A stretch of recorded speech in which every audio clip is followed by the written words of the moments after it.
Hi ಎಲ್ಲರಿಗೂ ನಮಸ್ಕಾರ. Welcome back to my channel. ನಾನು ವಿನೋದ. ಇದು ಸಾಟರ್ಡೆ ವ್ಲಾಗು. ಸಂಜೆ 5 ಗಂಟೆಯಿಂದ ಸ್ಟಾರ್ಟ್ ಮಾಡ್ತಾ ಇದ್ದೀನಿ. ಇವಾಗ ವಾಕ್ ಬಂದಿದ್ದೀನಿ. ನಾನು ಬೆಳಗ್ಗೆಯಿಂದ ಸ್ವಲ್ಪ ಕೆಲಸಗಳೆಲ್ಲ ಇತ್ತು, ಮುಗಿಸ್ಕೊಂಡು ವಾಕ್ ಬಂದಿದ್ದೀನಿ. ನನ್ನ ಮಗಳು ಊರಿಗೆ ಹೋಗಿದ್ದಾಳೆ, ಒಬ್ಬಳು. ಇನ್ನೊಬ್ಬಳು ಮನೇಲಿದ್ದಾಳೆ. ಅವಳು ಒಬ್ಬಳೇ ಹೋಗಿದ್ದಾಳೆ ಇವತ್ತು. ಇವಳು ಹೋಗಲ್ಲ ಅಂತ ಹೇಳಿದ್ಲು. ನನ್ನ ಮಗನೂ ಮನೇಲಿದ್ದಾನೆ. ಅವನು ಮಧ್ಯಾಹ್ನ ಎದ್ದು ಸ್ವಲ್ಪ ಬರ್ಕೊಳ್ಳೋದಿತ್ತು ಅಂತ ಬರ್ಕೊತಾ ಇದ್ದ. ಇವಳು ಸ್ವಲ್ಪ ಟೆಸ್ಟ್ ಇದೆ ಅಂತ ಅಂದ್ಬಿಟ್ಟು ಓದ್ಕೋತಾ ಇದ್ಲು. ಸೋಮವಾರದಿಂದ ಟೆಸ್ಟು ಸ್ಟಾರ್ಟ್ ಆಗ್ತಾಯಿದೆ ಮಕ್ಕಳು ಮೂವರ್ಗೂ. ಅವನಿಗೂ ಸ್ಟಾರ್ಟ್ ಆಗಿದೆ, ಇವ್ರಿಗೂ ಸ್ಟಾರ್ಟ್ ಆಗಿದೆ. ಈಗ ಅವ್ರ ಪಾಡಿಗೆ ಅವರು ಓದ್ತಾಯಿದ್ರು. ನಾನು ಈ ಕಡೆ ಕೆಲಸ ಎಲ್ಲ ಮುಗಿಸಿ 5 ಗಂಟೆ ಮೇಲೆ ಈ ಕಡೆಗೆ ವಾಕ್ ಬಂದರೆ ಸಿಕ್ಕಾಪಟ್ಟೆ ಚೆನ್ನಾಗಿರುತ್ತೆ ವ್ಯೂ ಎಲ್ಲ. ಆಮೇಲೆ ವಾತಾವರಣನೂ ಅಷ್ಟೇ. ಅದು ಅಲ್ಲದೆ ಈಗ 2 ತಿಂಗಳಿಂದ ಮೋಡ ಮುಚ್ಕೊಂಡಿರೋದ್ರಿಂದ ವಾತಾವರಣ ಅಂತೂ ತುಂಬಾ ಚೆನ್ನಾಗಿರುತ್ತೆ. ಗಾಳಿ ತಣ್ಣಗೆ ಹೊಡಿತಾ ಇರುತ್ತೆ. ವಾಕ್ ಮಾಡೋದಕ್ಕೂ ಖುಷಿ ಆಗುತ್ತೆ. ಅದಕ್ಕೋಸ್ಕರ ಬಂದ್ಬಿಡ್ತೀನಿ ನಾನು. ಅಲ್ಲಿಂದ ವಾಕ್ ಮುಗಿಸ್ಕೊಂಡು ಬಂದು ಪೂಜೆ ಎಲ್ಲ ಮಾಡಿ ಅಷ್ಟರಲ್ಲಿ ನನ್ನ ಮಕ್ಕಳು ಬಂದರು. ಚಿಕ್ಕಮ್ಮ ಎಲ್ಲ ಫೋನ್ ಮಾಡಿದರು, ನನ್ನ ತಂಗಿ ಫೋನ್ ಮಾಡಿದ್ಲು. ಮಾತಾಡಿಕೊಂಡು ಮೇಲ್ಗಡೆ ಸ್ವಲ್ಪ ಹೊತ್ತು ಓಡಾಡಿದೆ. ಅಷ್ಟರಲ್ಲಿ ನಮ್ಮ ಮನೆಯವರು ಬಂದರು. ಆ ಕಡೆಯಿಂದ ಬರಬೇಕಾದ್ರೆ ನನ್ನ ಮಗಳು ಮತ್ತು ನಮ್ಮ ಮನೆಯವರು ಐಟಮ್ ಎಲ್ಲ ತಂದಿದ್ದಾರೆ ಮನೆಗೆ. ಈ ಸಲ ನಾನು ಹೋಗಿಲ್ಲ, ಪರವಾಗಿಲ್ಲ. ನನಗೊಂದು ಕೆಲಸ ತಪ್ಪಿತು ಅಂದ್ಕೊಂಡೆ. ಅವರೇ ತಂದಿದ್ದಾರೆ ಐಟಮ್ಮು. ಅದನ್ನೆಲ್ಲ ಎತ್ತಿಡ್ಬೇಕೀಗ. ಅದನ್ನು ವೀಡಿಯೋ ನಾಳೆ ಮಾಡಿಕೊಂಡು ನಾಡಿದ್ದು ಪೋಸ್ಟ್ ಮಾಡ್ತೀನಿ. ಇವಾಗ ಇದು ಇವತ್ತಿಂದನೇ ವಿಡಿಯೋ. ಇದು ಸಂಡೇ ಅಲ್ವಾ, ಚಿಕನ್ ಮಾಡ್ತಾಯಿದ್ದೀವಿ. ಅಂದರೆ ಕಡಲೆಕಾಳು ಮೊಟ್ಟೆ ಕೋಳಿ ಸಾಂಬಾರು. ಇದು 1.5 kg ಇದೆ ಸುಮಾರು ಮೊಟ್ಟೆ ಕೋಳಿ. ನಮ್ಮ ಮನೆಯವ್ರು ಕಟ್ ಮಾಡಿಸ್ಕೊಂಬಂದಿದ್ದಾರೆ. ಅದರದ್ದು ಸಾಂಬಾರು ಮಾಡ್ತಾಯಿದ್ದೀನಿ. ನಮ್ಮ ಮನೆಯವರು ಸ್ವಲ್ಪ ಹೆಲ್ಪ್ ಮಾಡ್ತಾರೆ. ನೀನು ಮಾಡೋಕ್ಕೆ ಬರಲ್ಲ, ನಾನು ಸ್ವಲ್ಪ ಹೆಲ್ಪ್ ಮಾಡ್ತೀನಿ ಅಂತ ಬಂದು ಮಾಡ್ತಾರೆ. ಈಗ ಐಟಮ್ ಎಲ್ಲ ನೋಡಿ ಇಬ್ಬರು ಸೇರ್ಕೊಂಡು ರೆಡಿ ಮಾಡ್ಕೊಂಡಿದ್ದೀವಿ. ಅದನ್ನು ನಾನು ಫ್ರೈ ಮಾಡಿಕೊಡ್ತಾ ಇದ್ದೀನಿ. ನಮ್ಮ ಮನೆಯವರು ರುಬ್ಕೊಡ್ತಾರೆ. ಇದು ಫ್ರೈ ಎಲ್ಲ ಆದಮೇಲೆ ಹಾಕಿದ್ರೆ ಚೆನ್ನಾಗಿರುತ್ತೆ. ಹಸಿದೆ ಖಾರ ಹಾಕಿದ್ರೆ ಚೆನ್ನಾಗಿರಲ್ಲ. ಬಟ್ ಆವಾಗ ಹಸಿದೆ ಹಾಕೋರು ಖಾರ ಎಲ್ಲ ಅಷ್ಟು ಚೆನ್ನಾಗಿ ಟೇಸ್ಟ್ ಕೊಡ್ತಾಯಿತ್ತು. ಇವಾಗ ಏನೋ ಗೊತ್ತಿಲ್ಲ, ಏನು ಮಾಡಿದ್ರೂ ಟೇಸ್ಟ್ ಬರಲ್ಲ ಇವಾಗ. ಮೊದಲಿನ ಟೇಸ್ಟ್ ಇಲ್ಲ ಬಿಡಿ, ಇವಾಗ ಹೋಯ್ತು. ಈಗ ತೆಂಗಿನಕಾಯಿ ಎಲ್ಲ ತುರ್ಕೊಟ್ಟೆ ನಮ್ಮ ಮನೆಯವ್ರಿಗೆ. ಅದನ್ನು ರುಬ್ಬೋದಕ್ಕೆ ಅಂದ್ಬಿಟ್ಟು ಹಾಕ್ಕೊಳ್ತಾ ಇದ್ದಾರೆ. ಇವಾಗ ಅವರು ರುಬ್ಕೊಡ್ತಾರೆ. ಈ ಕಡೆಗೆ ಎಲ್ಲ ಒಂದೊಂದೇ ಪಾತ್ರೆಗಳೆಲ್ಲ ಬೀಳ್ತಾ ಇದೆ. ಅದನ್ನು ಕೂಡ ಹಂಗೆ ತೊಳೆದಿಟ್ಕೊಂಡ್ಬಿಡ್ತೀನಿ ನಾನು. ಒಂದೊಂದೇ ತೊಳೆದಿಟ್ಕೊಂಡ್ಬಿಟ್ರೆ ನಮ್ಗೆ ಈಸಿ ಆಗುತ್ತೆ ಲಾಸ್ಟಲ್ಲಿ. ಅದಕ್ಕೋಸ್ಕರ ಈಗ ಅದು ಫ್ರೈ ಮಾಡಿದ್ದು ಆಯಿತು. ಇದಕ್ಕೆ ನೋಡಿ ತೆಂಗಿನಕಾಯಿ ಹಾಕಿದ್ದಾರೆ ಆಲ್ರೆಡಿ. ಹಾಕ್ಬಿಟ್ಟು ಇವಾಗ ಏನು ಫ್ರೈ ಮಾಡಿ ಇಟ್ಕೊಂಡಿದ್ವಿ ಅದನ್ನು ಕೂಡ ಹಾಕ್ಕೊಳ್ತಿದ್ದಾರೆ ಅವರು. ಆ ಕಡೆ ರುಬ್ಬಷ್ಟರಲ್ಲಿ ಈ ಕಡೆ ನಾನು ಟೊಮೊಟೊ ಬೇರೆ ತಂದಿದ್ರು. ಟೊಮೊಟೊ ನೋಡಿ ಎಷ್ಟು ಚೆನ್ನಾಗಿದೆ. ರೇಟ್ ಸಿಕ್ಕಾಪಟ್ಟೆ ಆಗಿದೆ ಅಂತೆ, ಆಗಲೇ ಜಾಸ್ತಿ ಆಗಿಬಿಟ್ಟಿದೆ. ಅದನ್ನು ಕೇಳಿಕೊಂಡು ನಾನು ನೋಡ್ತಾ ಇದ್ದೆ ಎಷ್ಟು ಟೊಮೊಟೊ kg ಅಂತ ಅಂದ್ಬಿಟ್ಟು. ಚೆನ್ನಾಗಿದೆ ಟೊಮೊಟೊ ಅಂತ. ಚೆನ್ನಾಗಿ ತಂದಿದ್ದಾರೆ ಟೊಮೊಟೊ. ಇವತ್ತು ಚೆನ್ನಾಗಿರೋದು ಸಿಕ್ತಂತೆ. ಈಗ ಒಂದೊಂದೇ ಇವಾಗ ಒಗ್ಗರಣೆ ಹಾಕಿ ಇಟ್ಬಿಡೋಣ. ಇದು ಬೇಯಬೇಕು, ಸಿಕ್ಕಾಪಟ್ಟೆ ಟೈಮ್ ಹಿಡಿಯುತ್ತೆ ಇದು ಬೇಯೋದಕ್ಕೆ. ಮೊಟ್ಟೆ ಕೋಳಿ ಅಲ್ವಾ, ಹಾಗಾಗಿ. ಆಮೇಲೆ ಅದ್ರ ಜೊತೆಗೆ ಕಡಲೆಕಾಳನ್ನು ಹಾಕಿದ್ರೆ ಚೆನ್ನಾಗಿರುತ್ತೆ ಅಂತ ನಮ್ಮ ಮನೆಯವರು ಕಡಲೆಕಾಳು ಹಾಕ್ತಾಯಿದ್ದಾರೆ. ಈಗ ಒಗ್ಗರಣೆಗೆ ಇಟ್ಕೊಳ್ತಾ ಇದ್ದಾರೆ. ನಾನು ವೀಡಿಯೋ ಮಾಡ್ತಾಯಿದ್ದೀನಿ. ಅಂದರೆ ವೀಡಿಯೋ ಮಾಡೋರು ಮಕ್ಕಳೆಲ್ಲ ಓದ್ಕೊಳ್ತವ್ರೆ. ಬೆಳಿಗ್ಗೆ ಎದ್ದು ಭಾನುವಾರ ಲೇಟಾಗಿದ್ದರು, ಹಾಗಾಗಿ ಓದ್ಕೊಳ್ಳೋಕೆ ಕೂತ್ಕೊಂಡ್ಬಿಟ್ಟವ್ರು ಅವರು. ವೀಡಿಯೋ ಮಾಡ್ಕೊಡೋಕೆ ಯಾರೂ ಇಲ್ಲ. ನಮ್ಮ ಮನೆಯವ್ರಿಗೆ ಬರಲ್ಲ ವೀಡಿಯೋ ಮಾಡೋದಕ್ಕೆ, ಹಾಗಾಗಿ ನಾನು ಈ ಕಡೆ ವೀಡಿಯೋ ಮಾಡ್ತಾಯಿದ್ದೀನಿ. ಅವರು ಆ ಕಡೆ ಒಗ್ಗರಣೆಗೆ ಹಾಕಿಡ್ತೀನಿ ನಾನೇ ಅಂತ ಹೇಳಿ ಒಗ್ಗರಣೆಗೆ ಹಾಕಿಡ್ತಾ ಇದ್ದಾರೆ. ನನಗೆ ಟ್ರೈಪಾಡ್ಗೆ ಹಾಕಿದ್ರೆ ಒಂದೇ ಥರನೇ ಇಟ್ಕೊಂಡಿರಬೇಕು.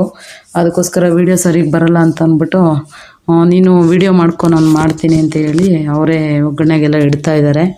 ಇನ್ನೇನು ಖಾರ ಎಲ್ಲ ರುಬ್ಬಿ ರೆಡಿ ಆಗಿದೆ. ಈಗ ಒಗ್ಗರಣೆಗೆ ಹಾಕಿ ಅದನ್ನು ಒಂದು 10-15 ವಿಸಿಲ್ ಬರ್ಸ್ಕೋಬೇಕು. ಯಾಕಂದರೆ ಮೊಟ್ಟೆ ಕೋಳಿ ಅಲ್ವಾ, ಬೇಯಲ್ಲ ಅದು ಜಾಸ್ತಿ, ಹಾಗಾಗಿ. ಈಗ ಒಗ್ಗರಣೆಗೆ ಹಾಕ್ತಾಯಿದ್ದಾರೆ. ಸ್ವಲ್ಪ ಎಣ್ಣೆ ಮತ್ತು ಒಂದು ಸ್ವಲ್ಪ ಈರುಳ್ಳಿ ಹಾಕ್ಕೊಂಡು, ಕಟ್ ಮಾಡಿರೋ ಈರುಳ್ಳಿ ಹಾಕ್ಕೊಂಡು ಒಗ್ಗರಣೆ ಹಾಕ್ತಾಯಿದ್ದಾರೆ. ಅದನ್ನು ನೀಟಾಗಿ ಕಲಿಸ್ಕೊಂಡು ಸ್ವಲ್ಪ ಉಪ್ಪು ಹಾಕಿ ನೀರು ಹಾಕಿ ಬೇಯೋದಕ್ಕೆ ಬಿಡ್ತಾರೆ, ವಿಸಿಲ್ ಹಾಕಿ. ಇದಕ್ಕೆ ಸ್ವಲ್ಪ ಅರಿಶಿನನೂ ಹಾಕ್ಕೊಳ್ಳಿ. ಆಮೇಲೆ ಉಪ್ಪು ಖಾರನೂ ಇವಾಗಲೇ ಹಾಕ್ಕೊಂಡ್ರು ಚೆನ್ನಾಗಿ ಹಿಡಿಯುತ್ತೆ. ಯಾಕಂದರೆ ಬೇಯಿಸ್ತೀವಲ್ಲ ನಾವು, ಚೆನ್ನಾಗಿ ಅದರಲ್ಲೇ ಬೆಂದ್ಕೊಂಡಿರುತ್ತೆ. ಉಪ್ಪು ಖಾರದಲ್ಲೇ ಬೆಂದ್ಕೊಂಡಿದ್ರೆ ಇನ್ನೂ ಚೆನ್ನಾಗಿರುತ್ತೆ ಟೇಸ್ಟು ಅಂತ ನಾವು ಒಟ್ಟಿಗೆ ಹಾಕಿ ಇಕ್ಬಿಡ್ತೀವಿ ಬೇಯೋದಕ್ಕೆ. ಈ ಕಡೆ ಮೊಟ್ಟೆ ಸರ ಲಾಸ್ಟಲ್ಲಿ ಹಾಕ್ಕೊಬೇಕು. ಅದು ಮೊಟ್ಟೆ ಇದಕ್ಕೆ ಹಾಕಿ ಬೇಯಿಸ್ಬಿಟ್ರೆ ಎಲ್ಲ ಕದರೋಗುತ್ತೆ. ಅದಕ್ಕೋಸ್ಕರ ಸಪ್ರೇಟಾಗಿ ಇಟ್ಕೊಂಡಿದ್ದಾರೆ. ಲಾಸ್ಟಲ್ಲಿ ಇನ್ನೇನು ಸಾಂಬಾರು ಆಯಿತು ಅಂದಾಗ ಮೊಟ್ಟೆ ಸರ ಮತ್ತು ಮೊಟ್ಟೆ ಎಲ್ಲ ಹಾಕಬೇಕಾಗುತ್ತೆ. ಈಗ ಸ್ವಲ್ಪ ಅರಶಿನ ಪುಡಿ ಹಾಕಿ ನೋಡಿ ಖಾರದ ಪುಡಿನೂ ಹಾಕ್ತಾಯಿದ್ದಾರೆ ನಮ್ಮನೆಯವರು ಮಾಡಿದ್ರೆ ಡಿಫ್ರೆಂಟಾಗಿರುತ್ತೆ, ಚೆನ್ನಾಗಿರುತ್ತೆ. ಸಾಂಬಾರು ಟೇಸ್ಟು ಚೆನ್ನಾಗಿರುತ್ತೆ. ನಾನು ಮಾಡೋಕ್ಕೋದ್ರೆ ಒಂದೇ ಥರ ಮಾಡ್ತೀನಿ. ಅವರು ಎಲ್ಲ ಪೌಡ್ರುಗಳು ಎಲ್ಲ ಥರದ ರೀತಿ ಟ್ರಯಲ್ಲು ಮಾಡ್ತಾರೆ. ಇದು ಹಾಕಿದ್ರೆ ಚೆನ್ನಾಗಿರುತ್ತೆ, ಅದು ಹಾಕಿದ್ರೆ ಚೆನ್ನಾಗಿರುತ್ತೆ ಅಂದ್ಬಿಟ್ಟು. ಆದರೆ ಅಡುಗೆನಲ್ಲಿ ಅಷ್ಟು ಫೇಮಸ್ ಅಲ್ಲ ನಾನು. ಅವರು ಒಂದೇ ಥರ ಮಾಡಿದ್ರು ಅಷ್ಟೇ ಟೇಸ್ಟ್ ಕೊಡುತ್ತೆ. ಅಂದರೆ ಫಂಕ್ಷನ್ಗಳಲ್ಲೆಲ್ಲ ಜಾಸ್ತಿ ಮಾಡ್ತಾರೆ ನಮ್ಮ ಮನೆಯವರು. ಇತ್ತೀಚೆಗೆಲ್ಲ ಕಡಿಮೆ ಮಾಡಿಬಿಟ್ಟಿದ್ದಾರೆ, ಎಲ್ಲೂ ಮಾಡಲ್ಲ. ಮನೆಗೆ ಮಾಡೋದೇ ರೇರು. ಬೇರೆ ಕೆಲಸ ಅಂತೂ ಏನೂ ಮಾಡಿಕೊಡಲ್ಲ ನನಗೆ ಹೆಲ್ಪು ಅಂತ. ಅಡುಗೆ ಮಾಡೋದ್ರಲ್ಲಿ ಮಾತ್ರ ಹೆಲ್ಪ್ ಮಾಡ್ತಾರೆ ಅಷ್ಟೇ. ಹೊರಗಡೆ ಹೋದರೆ ಮುಂಚೆ ಫಂಕ್ಷನ್ಗಳಲ್ಲಿ ಈ ರಿಲೇಟಿವ್ಸ್ ಮನೆಗಳಲ್ಲೆಲ್ಲ ಅಡುಗೆ ಎಲ್ಲ ಮಾಡೋರು. ಇವಾಗ ಎಲ್ಲೂ ಮಾಡ್ತಾಯಿಲ್ಲ. ಮನೆಗಳದೇ ಸಾಕಾಗುತ್ತೆ, ಅಂದರೆ ಡ್ಯೂಟಿಗೆ ಹೋಗಿ ಬರ್ತಾರಲ್ಲ ಅದೇ ಸಾಕಾಗುತ್ತೆ ಅಂದ್ಬಿಟ್ಟು ಎಲ್ಲೂ ಏನೂ ಮಾಡೋಕ್ಕೆ ಹೋಗಲ್ಲ. ಈಗ ನೋಡಿ ಕಡಲೆಕಾಳು ತೊಳೆದಾಕ್ತಾಯಿದ್ದೀನಿ. ಅದಕ್ಕೇ ಸ್ವಲ್ಪ ನೀರಾಗಿ ಬೇಯಕ್ಕಿಡೋಣ ಅಂತ ಕಡಲೆಕಾಳು ಹಾಕಿ ಒಂದು ವಿಸಿಲ್ ಬರ್ಸ್ಕೊಬೇಕು. ಏನಂದರೆ ಕ್ಯಾಪ್ ಹಾಕಿ ಒಂದು 10-15 ವಿಸಿಲ್ ಬರ್ಸ್ಕೋಬೇಕು. ರಾತ್ರಿಯೇ ನೆನೆಸಿಡ್ಬೇಕಾಗಿತ್ತು ಕಡಲೆಕಾಳು. ನಾವು ಹಾಕ್ತೀವಿ ಅನ್ನೋದೇ ಗ್ಯಾರಂಟಿ ಇರಲಿಲ್ಲ, ಹಾಗಾಗಿ ನೆನ್ಸೋಕ್ಕಾಗಿಲ್ಲ. ಈಗ ಹೆಂಗೂ ಇದ್ರ ಜೊತೆಗೆ ಬೇಯಬೇಕಲ್ವ, ಅದು ಕೂಡ ಒಂದು 10-15 ಕೂಗಬೇಕಲ್ಲ, ಇದು ಹಂಗೆ ಬೇಯ್ಕೊಳ್ಳುತ್ತೆ ಅಂದ್ಬಿಟ್ಟು ಒಟ್ಟಿಗೆ ಹಾಕಿ ಮಿಕ್ಸ್ ಮಾಡಿ ಅದಕ್ಕೆ ಉಪ್ಪು ಖಾರ ನೀರೆಲ್ಲ ಹಾಕಿ ಕ್ಯಾಪ್ ಹಾಕಿ ಕ್ಲೋಸ್ ಮಾಡಿ ಬೇಯಕ್ಕಿಡೋದು. ಅಂಥವ್ರಿಗೂ ಈ ಕಡೆ ನಾನು ಸಣ್ಣ ಪುಟ್ಟ ಕೆಲಸಗಳು ಮಾಡ್ಕೊಳ್ತಾಯಿದ್ದೆ.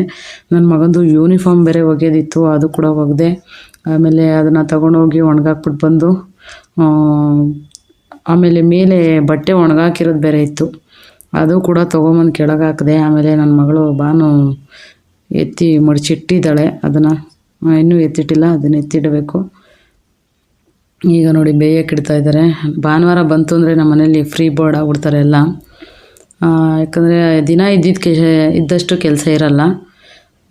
ಭಾನುವಾರ ಏನಂದರೆ ಪೂಜೆ ಗೀಜೆ ಏನೂ ಇರಲ್ಲ, ಹಾಗಾಗಿ ಸ್ವಲ್ಪ ಕಡಿಮೆ ಕೆಲಸ ನಮ್ಗಳಿಗೆ. ಆವತ್ತಿನ ದಿನ ಏನು ತಿನ್ಬಿಟ್ಟು ರೆಸ್ಟ್ ಮಾಡೋದು ಅಷ್ಟೇ. ಈಗ ನೋಡಿ ಇಲ್ಲಿ ರುಬ್ಬಕ್ಕೆ ಇಟ್ಕೊಂಡಿದ್ದಾರೆ. ತೆಂಗಿನಕಾಯಿ, ಈರುಳ್ಳಿ, ಬೆಳ್ಳುಳ್ಳಿ ಮತ್ತು ಟೊಮೊಟೊ, ಚಕ್ಕೆ, ಲವಂಗ, ಗಸಗಸೆ, ಶುಂಠಿ ಇಷ್ಟನ್ನು ಹಾಕಿ ಚೆನ್ನಾಗಿ ಫ್ರೈ ಮಾಡಿ ಅದನ್ನು ರುಬ್ಕೊಂಡಿರೋದು.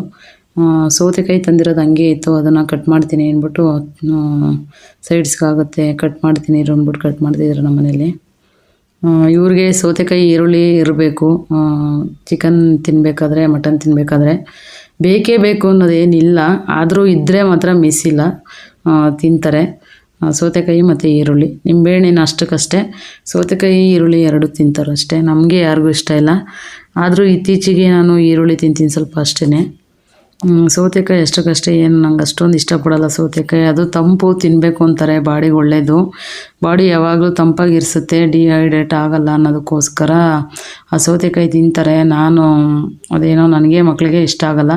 ನಮ್ಮ ಮನೆಯವ್ರು ಒಬ್ಬರೇ ಸೌತೆಕಾಯಿ ತಿನ್ನೋದು, ಆದರೂ ಬಲವಂತವಾಗಿ ಹಾಕ್ತಾಯಿದ್ರು ನನ್ನ ಮಕ್ಕಳಿಗೆ ತಿನ್ನಿರಿ ಅಂತ. ಅವ್ರು ತಿಂತಾ ಇರಲಿಲ್ಲ. ಈಗ ನೋಡಿ ಈ ಕಡೆ ಬಿಸಿನೀರು ಇಟ್ಕೊಂಡಿದ್ದಾರೆ, ಬೇಗ ಆಗುತ್ತೆ ಅಂದ್ಬಿಟ್ಟು.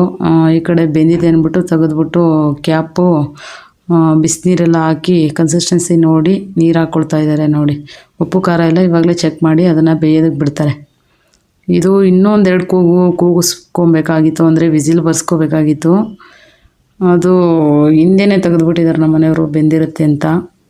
ಆಮೇಲೆ ಊಟ ಮಾಡಬೇಕಾದ್ರೆ ಇನ್ನೂ 1-2 ಕೂಗಿಸ್ಬೇಕಾಗಿತ್ತು ಅಂತ ಅನ್ನಿಸ್ತು, ವಿಸಿಲ್ ಬರ್ಸ್ಬೇಕಾಗಿತ್ತು ಅಂತ.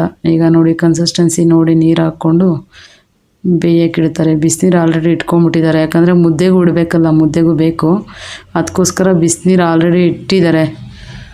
ಅದೇ ನೀರೇ ಆ ಮುದ್ದೆ ತಪ್ಪಲೆಗೆ ಹಾಕಿ ಕಾಯಕ್ಕಿಟ್ರೆ ಬೇಗ ಕುದಿ ಬರುತ್ತೆ, ಅಂದರೆ ಉಪ್ಪು ಬರುತ್ತೆ ಅಂತ, ಬೇಗ ಮುದ್ದೆನೂ ಆಗುತ್ತೆ ಅಂತ ಬಿಸಿನೀರು ಒಂದೇ ಸಲ ಇಟ್ಕೊಂಡ್ಬಿಟ್ಟಿದ್ದಾರೆ. ಈಗ ಲಾಸ್ಟಲ್ಲಿ ಗರಂ ಮಸಾಲ ಹಾಕ್ತಿದ್ದಾರೆ. ಆಮೇಲೆ ಧನಿಯಾ ಪೌಡ್ರ್ ಹಾಕಿರಲಿಲ್ವಲ್ಲ ಇದಕ್ಕೆ ರುಬ್ಬೋದಕ್ಕೆ, ಧನಿಯಾ ಪೌಡ್ರು ಹಾಕ್ಕೊಳ್ತಿದ್ದಾರೆ. ಧನಿಯಾ ಪೌಡ್ರು ಹಾಕಿದಾಗೇ ಅಷ್ಟು ಕಲರ್ ಬಂದಿತ್ತು ನೋಡಿ. ಅದು ಸಾಂಬಾರು ಸಖತ್ತಾಗಿ ಬಂದಿತ್ತು ಮಾತ್ರ, ಟೇಸ್ಟ್ ಮಾತ್ರ. ನಾವು ಮೊಟ್ಟೆ ಕೋಳಿ ಸಾಂಬಾರೇ ಮಾಡ್ತಾ ಇರಲಿಲ್ಲ ಜಾಸ್ತಿ ಮನೆಯಲ್ಲಿ. ಒಂದೇ ಒಂದು ದಿನ ಮಾಡಿದ್ದೆ ನಾನು, ಯಾವತ್ತೋ ಬೆಂಗಳೂರಿಗೆ ಹೋಗಿ ಬಂದಾಗ ಅವತ್ತು ಮೊಟ್ಟೆ ಕೋಳಿ ಸಾಂಬಾರು ಮಾಡಿದ್ದೆ. ಅದೇ ಟೇಸ್ಟು ಇವತ್ತಿಗೂ ಕೇಳುತ್ತೆ ನೋಡಿ ನಮಗೆ. ಇವಾಗ ಅದಕ್ಕೆ ಇವತ್ತು ಕೂಡ ಮೊಟ್ಟೆ ಕೋಳಿ ತರ್ತೀನಿ ಅಂದ್ಬಿಟ್ಟು ಮೊಟ್ಟೆ ಕೋಳಿ ತಂದು ಸಾಂಬಾರು ಮಾಡ್ತಾ ಇರೋದು. ಈಗ ಬೇಯ್ತಾ ಇದೆ, ಅದು ಬೇಯಲಿ. ಆಮೇಲೆ ದೃಷ್ಟಿನೂ ಕೂಡ ತೆಗೆದ್ರು. ನಮ್ಮ ಮನೆಯವ್ರು ಆಚೆಯಿಂದ ಏನಾದರೂ ತಂದರೆ, ಈ ಫಿಶ್ ಆಗಲಿ, ಚಿಕನ್ ಆಗಲಿ, ಮಟನ್ ಆಗಲಿ, ಒಬ್ಬಟ್ಟಾಗಲಿ, ಏನೇ ಒಂದು ತಂದ್ರೂ ಆಚೆಗೆ ಬಿಸಾಕಿ ತಿನ್ನಬೇಕು, ಒಂಥರ ದೃಷ್ಟಿ ತೆಗೆದೇ ತಿಂತಾರೆ ಅವರು. ಈಗ ಸಾಂಬಾರು ಮುದ್ದೆ ಎಲ್ಲ ಆಯಿತು. ಎಲ್ಲರೂ ಒಟ್ಟಿಗೆ ಕೂತ್ಕೊಂಡು ಊಟ ಮಾಡ್ತಾಯಿದ್ದೀವಿ. ನಮ್ಮ ಮನೆಯವರು ಅಂತೂ ತಟ್ಟೆಗೆ ಇಟ್ಕೊಟ್ರು ಬೇಗ ಬರಲ್ಲ. ನಮ್ಮ ಮನೆಯವರು ನೋಡಿ, ಅವ್ರಿಗೆಲ್ಲ ಇಟ್ಬಿಟ್ಟೆ ಊಟ ಮಾಡ್ತಾಯಿದ್ದಾರೆ. ಅವ್ರು ಊಟ ಮಾಡೋವ್ರಿಗೂ ಇವ್ರು ಊಟ ಮಾಡಲ್ಲ, ಆ ಥರ ಪಾಲಿಸಿ ನಮ್ಮ ಮನೆಯವ್ರದ್ದು. ಈಗ ನಾನು ಕೂತ್ಕೊಂಡು ಇವಾಗ ತಟ್ಟೆಗೆ ಹಾಕ್ಕೊಳ್ತಾ ಇದ್ದೀನಿ ಮುದ್ದೆ ಮತ್ತು ಸಾಂಬಾರು. ಅವರು ಇನ್ನೂ ಫ್ರೆಶ್ ಅಪ್ ಆಗಿ ಬಂದಿದ್ದಾರೆ. ಈಗ ಎಲ್ಲರಿಗೂ ಕೊಡ್ತಾ ಇದ್ದಾರೆ ಮಕ್ಕಳಿಗೆಲ್ಲ. ಅವ್ರು ತಿನ್ನೋವ್ರಿಗೂ ಇವ್ರು ತಿನ್ನಲ್ಲ ನೋಡಿ. ಇವಾಗ ಲಾಸ್ಟಲ್ಲಿ ಅವರು ಕೂತ್ಕೊಂಡು ತಿಂತಾರೆ. ಇವಾಗ ಮೊಟ್ಟೆ ಇತ್ತಲ್ವ, ಅದನ್ನು ಎಲ್ಲರಿಗೂ ಶೇರ್ ಮಾಡ್ತಾಯಿದ್ದಾರೆ ಮಕ್ಕಳುಗಳಿಗೆ. ಎಲ್ಲರಿಗೂ ಶೇರ್ ಮಾಡಿದಾದ್ಮೇಲೆ ಅವ್ರು ತಿಂತಾರೆ. ಯಾವತ್ತೂ ಇದೇ ಥರನೇ ನಮ್ಮ ಮನೆಯಲ್ಲಿ. ನಾವು ತಿನ್ನೋವ್ರಿಗೂ ಅವ್ರು ತಿನ್ನಲ್ಲ. ಮನೆಯಲ್ಲಿ ಇಲ್ದಿದ್ರೆ ಒಂಥರ ನಡೆಯುತ್ತೆ, ನಾವೇ ಹಾಕ್ಕೊಂಡು ತಿಂತೀವಿ ಒಬ್ಬೊಬ್ಬರು ಒಂದೊಂದು ಟೈಮಲ್ಲಿ.